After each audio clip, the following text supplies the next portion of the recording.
Hey guys, Luke here, and we are back.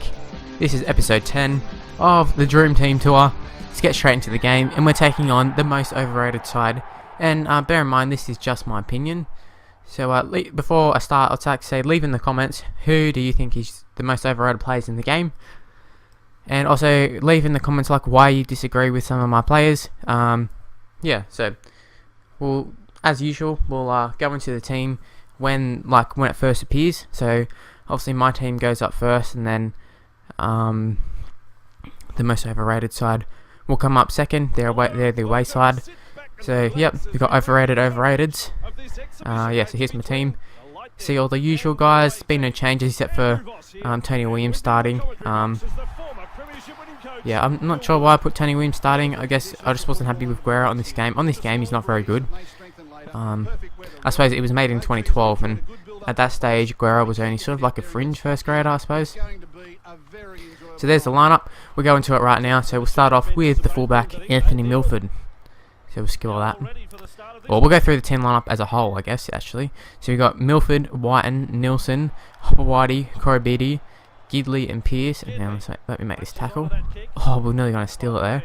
Then we've got Luke Burgess, Jamie Buhrer, James Tamou, Jason Taumalalo, Curtis Sironen, Shaun Fensom.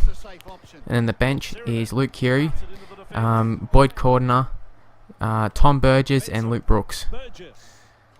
Alright, so there is a few questionable ones on there for sure, but at the same time, sometimes I'm just looking to fill a team, if that makes sense, because you know it's all just up to opinion. So it's hard to judge who is overrated and who's not, and it's hard to say for sure that there is 17 severely overhyped players.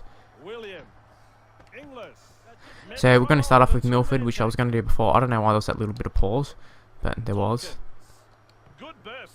Oh, Sam Tompkins. Oh, I thought we were going to be able to just go around in there. Oh, and Thurston scores. That was a lucky try. Should have been intercepts probably. I'm not sure why it passed like that, but it did, and I'm happy it did. So yeah, Milford. I'll finally start this time. So Milford, why do I think he's overrated? Well, everyone's talking to him like he's the best thing they've ever seen. He's pretty much doing the stuff that Buhrer did a few years ago, but just less consistently, and he can't tackle. And yeah, he just to me, he just seems like a shittier version of Buhrer a few years ago.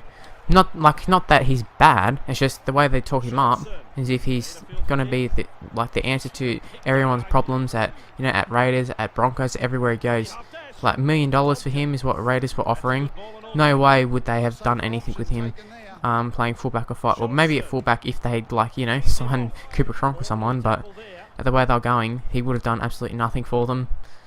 Although to be fair, this year alone, he's won a fair few games for them by himself. But that's going to happen when you're playing a team like the Raiders. Players are going to stand out, and I suppose if he played at another side, he probably wouldn't look that good. But yeah, I just think people overrate Milford a lot. And I suppose he will be a pretty decent signing for the Broncos, but I don't think he's going to fit into the 5'8" role as well as everyone says he is.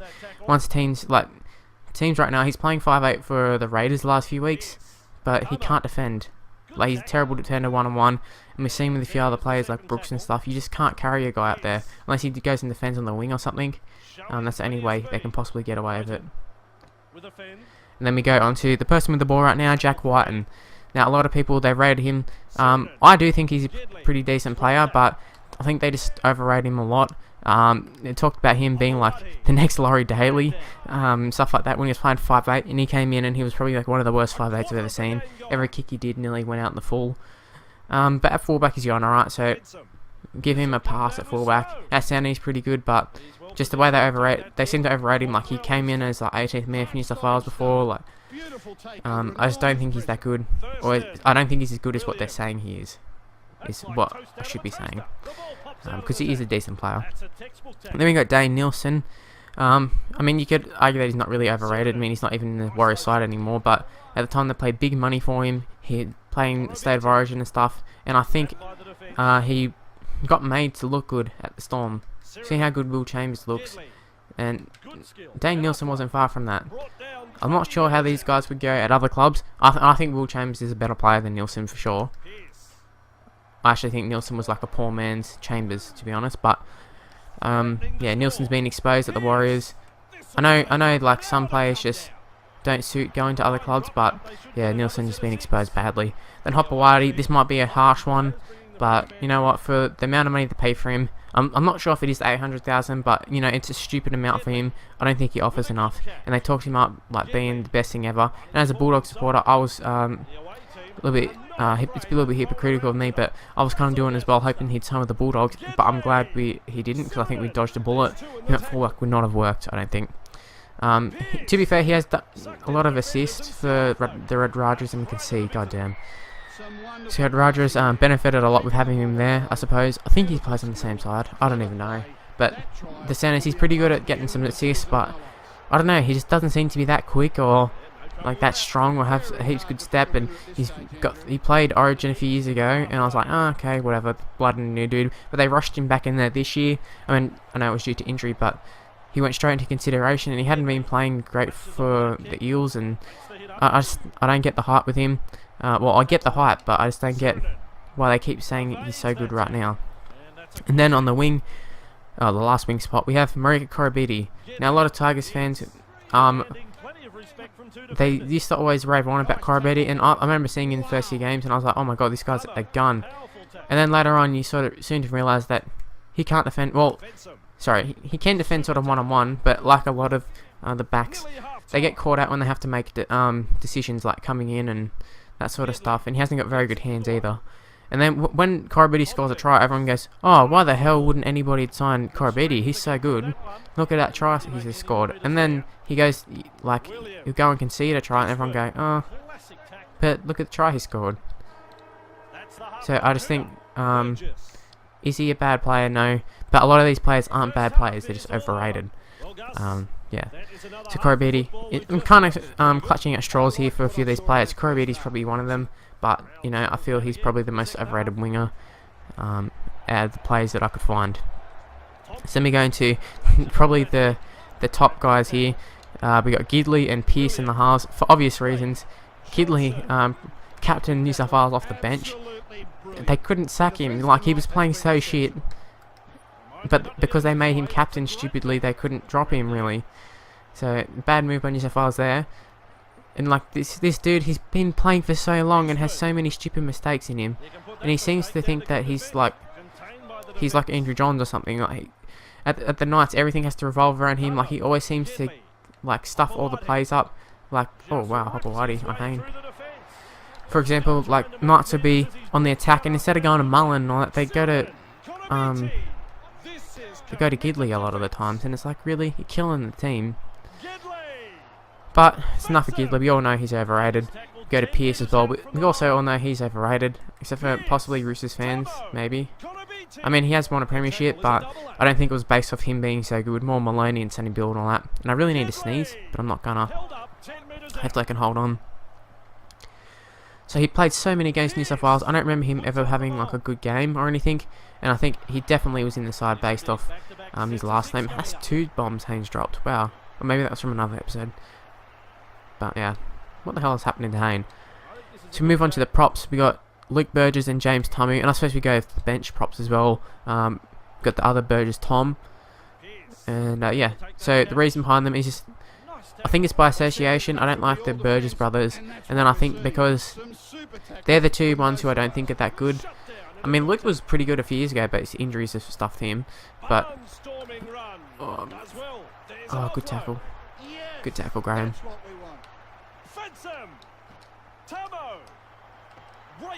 Oh man, Thurston just couldn't tackle his teammate Tamou. Yeah, so Luke Burgess and Tom Burgess. I think Tom Burgess is a pretty poor player at this stage. I mean, not saying they'll never be good, but they get overhyped because they're just a Burgess. Like, he got picked in the England squad, and he barely even plays for South Sydney. You can't tell me there aren't better props. Whether you say the Super League shit or not, like, this dude played for North Sydney like all last year, and I don't recall him ever being like that gun of a player when he's played anyways. George, on the other hand, is really good. And then we got Luke, who, yeah, I know he's another one. He has a lot of errors in his game, and he's not particularly that good, but because he's a Burgess, everyone just assumes he's like Sam and that. Yeah, so that's why he's in the side. And James Tamou, you know, a few years ago he was kind of good, but like he was really big, and he didn't particularly impress me that much for the Cowboys. And then all of a sudden he like says he's eligible for New South Wales, and he's like starting prop for Cowboys, and he's the best thing ever. And I was like, really? Like, he hasn't really played very well for a long time, and yeah, maybe he just had a good run of form and got picked for New South Wales, but he seems to be like a straight up pick for Australia and all that, and I don't really see the hype with him, to be honest. He's a big fella, but there are a lot of big players, and I think there are a lot of players who are better than him. And I don't buy him being like the best prop in the world. Well, I guess he's not the best prop in the world, but everyone says that Australia, like Cowboys, had the best forward pack, or the two best props, I should say. Matt Scott, good player. James Tamou, maybe not so much. Well, he is a good player, but not world's best sort of standard that everyone seems to have on him. And then we move on to hooker, and I did have Jake Brennan here, and I thought, no, that's stupid. I think he's a good player. What am I talking about?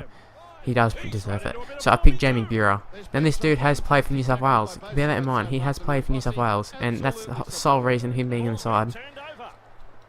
I don't know if Manly players rate him, Manly fans rate him that much, but I mean, he has been a lot better, and it started off as like a big joke, me and Jamie Buhrer all the time with my dad, because he's a Manly supporter.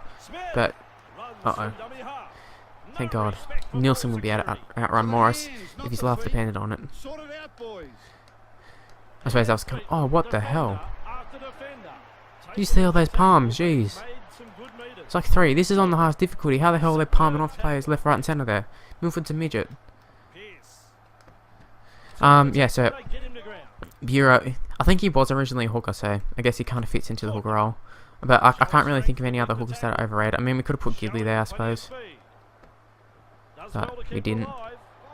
Jeez, what's with these offloads, man? Looks like we're going to pick up another loss here, but obviously losing is not really a big problem. And it goes dead. Yeah, so we'll move on from Buhrer. He's just, I can't believe he ever played for New South Wales. That's more what it is.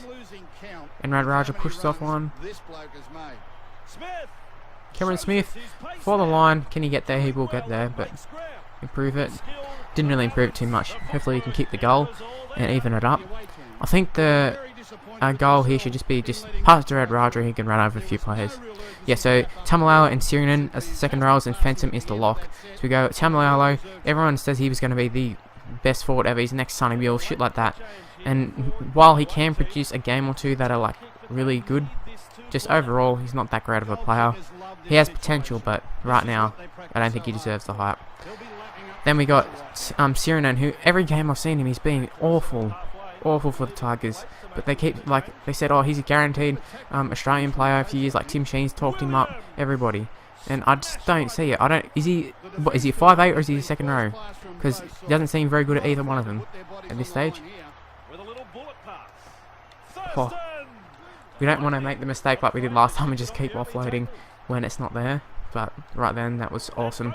Oh shit, that's full time. Wow.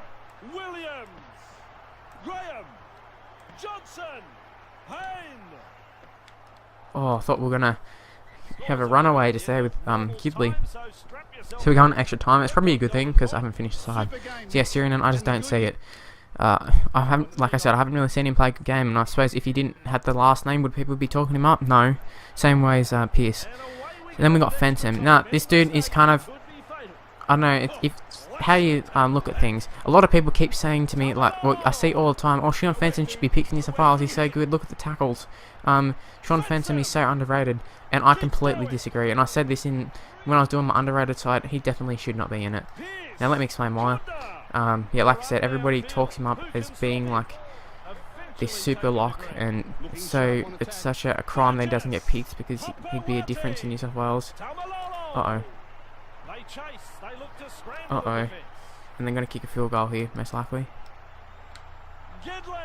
Oh, and they don't. How lucky.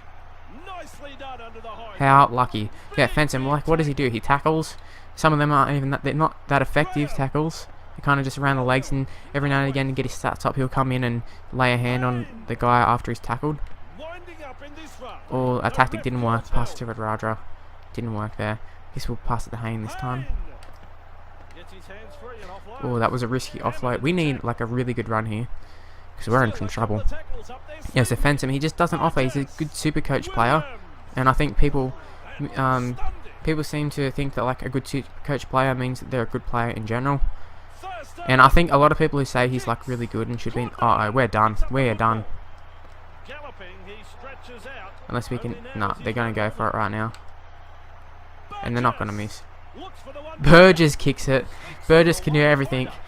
So I guess we'll quickly do the bench. We've got Keary, Cordner, Tom Burgess and Brooks. Now Brooks, you already know my thoughts on him. He's severely overrated. He's the worst defender in the league stats wise. And I know I just keep it critical, but because I just said Fensom is a good stats player, but Brooks is, I don't know, he's just bad and he's super overrated. Him being the next Andrew Johns, I don't think so. He's a little bit too small. Then we got Keary, who's same sort of thing. Although he is a little bit better than what I thought, but the way they're talking him up, he is like the best halfback in the world, and I don't think he is.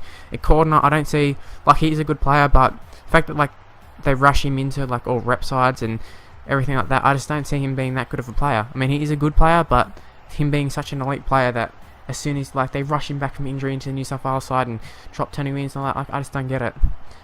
He's never really been that impressive for me, and even like in New South Wales he wasn't that impressive either, and I think a lot of people will agree with me in saying that like he wasn't that impressive. But yeah, that's all I got to say. Luke Burgess kicking the field goal for the win for the overrated side. So I'd like to say thank you for watching, and if you enjoyed it, hit the like button and subscribe to the channel for more, and leave in the comments who you think is overrated and why you disagree with my side and all that sort of stuff, or why you agree. So yeah, I'll see you for the next one, guys. Bye.